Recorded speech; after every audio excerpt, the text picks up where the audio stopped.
Assalamualaikum warahmatullahi wabarakatuh. Shalom, Om Swastiastu, Namo Buddhaya, salam kebajikan. Yang terhormat, Ibu Puri Bestari selaku dosen pengampu mata kuliah Public Speaking, serta teman-teman sekalian yang menyaksikan tayangan ini dimanapun kalian berada. Selamat pagi, selamat siang, selamat sore, dan selamat malam untuk kita semua. Perkenalkan, saya Dea Tirana dengan NIM 027 selaku mahasiswa Public Speaking yang akan menyampaikan TED Talk pada hari ini dengan judul Dampak Rendahnya Moral dan Etika Bermedia Sosial Netizen Indonesia. Mengutip laporan dari Digital Civility Index, Indonesia merupakan negara ke-29 dari 32 negara di dunia yang netizennya paling tidak sopan. Hal ini sangat ironis dikarenakan Indonesia merupakan negara yang budayanya sangat menjunjung tinggi nilai toleransi dan etika dalam kehidupan sehari-hari. Hal ini juga mencerminkan bahwa masyarakat Indonesia sangat rendah kepekaannya terhadap etika dan moral dalam penerapannya di media sosial. Dalam kesempatan kali ini, saya akan mengupas lebih lanjut apa saja dampak yang ditimbulkan dari rendahnya etika dan moral yang diterapkan netizen Indonesia di media sosial.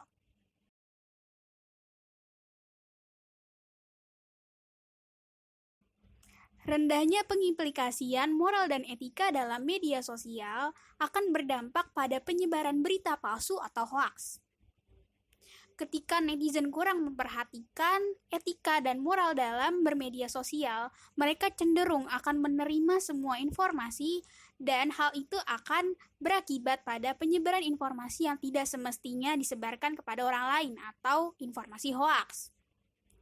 Hal ini bisa ditargetkan untuk menyerang pribadi seseorang, sekelompok, untuk menjatuhkan martabat kelompok tersebut atau pure karena memang hal ini terjadi karena kurangnya tingkat literasi.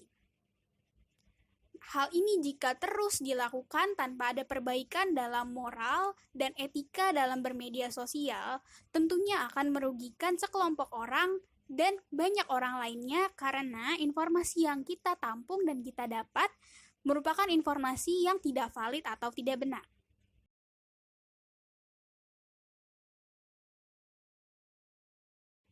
Rendahnya pengimplikasian moral dan etika dalam media sosial sangat rentan untuk terjadi konflik dan polarisasi.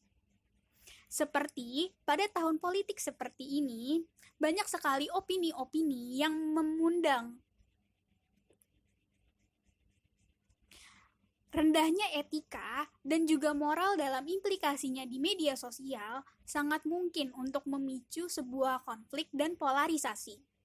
Seperti di tahun politik seperti ini, Indonesia memasuki tahun politik, di mana banyak sekali opini-opini yang kadang menyerang untuk memprovokasi sejumlah orang yang kurang penggunaan etika dan moralnya sehingga mulai terpancing untuk membesar-besarkan sebuah opini. Hal ini dapat dengan mudah memecah Indonesia menjadi kubu-kubu yang tidak seharusnya terjadi.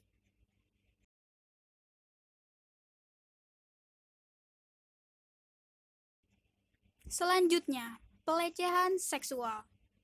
Semua orang sangat mungkin untuk menjadi korban dalam pelecehan seksual, tetapi tidak menutup kemungkinan bahwa semua orang juga sangat rentan untuk menjadi pelaku dalam pelecehan seksual, terlebih lagi dalam media sosial. Mengingat media sosial menyimpan begitu banyak sekali jejak digital yang sifatnya abadi. Begitu juga dengan percepatan dalam penyebaran informasinya dan juga kemudahan aksesnya. Jika penerapan etika dan moral kita terus saja rendah, maka tidak menutup kemungkinan jika diri kita akan diserang oleh orang lain yang penggunaan etika dan moralnya juga sangat rendah. Maka hal ini harus segera dibatasi dan penggunaan media sosial harus disertai dengan etika dan moral untuk mencegah terjadinya pelecehan seksual.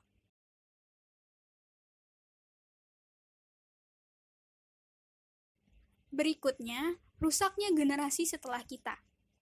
Jika terus-menerus penggunaan moral dan etika yang diacukan di media sosial, maka tidak mungkin hal ini dapat merusak generasi setelah kita. Larangan batasan usia seolah hanya menjadi label semata.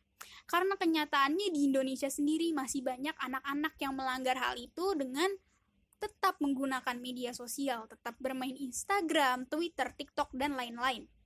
Hal-hal yang kadang tidak patut dan tidak cocok untuk dipertontonkan sampai ke mereka dan mereka meniru hal-hal yang tidak patut tersebut.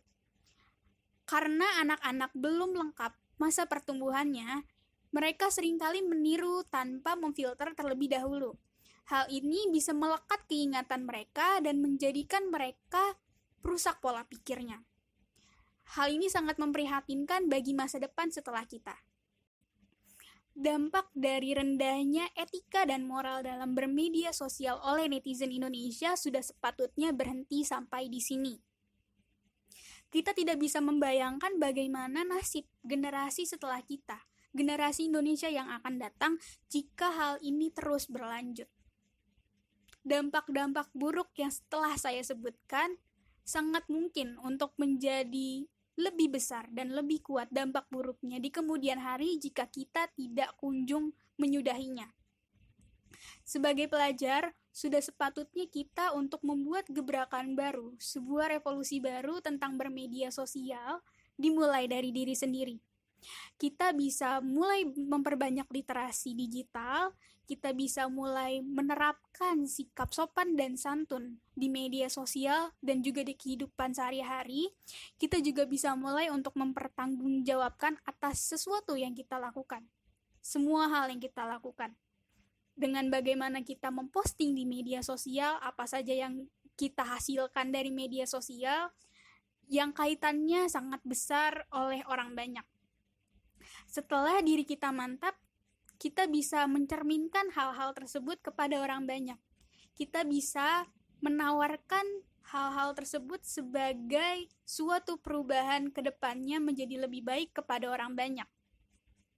Kita bisa menginfluence orang lain untuk berpikir sama seperti kita dengan membuat banyak konten-konten menarik seperti literasi digital sehingga orang mulai sadar akan pentingnya etika dan moral di media sosial untuk generasi yang akan datang.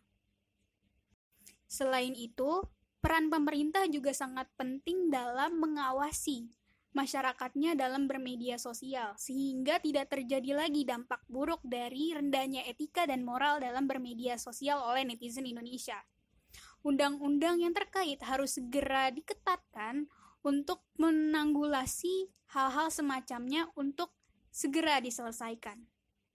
Kita sebagai kaum pelajar dan pemerintah harus bersama-sama untuk menghentikan hal ini secepat mungkin demi generasi yang akan datang.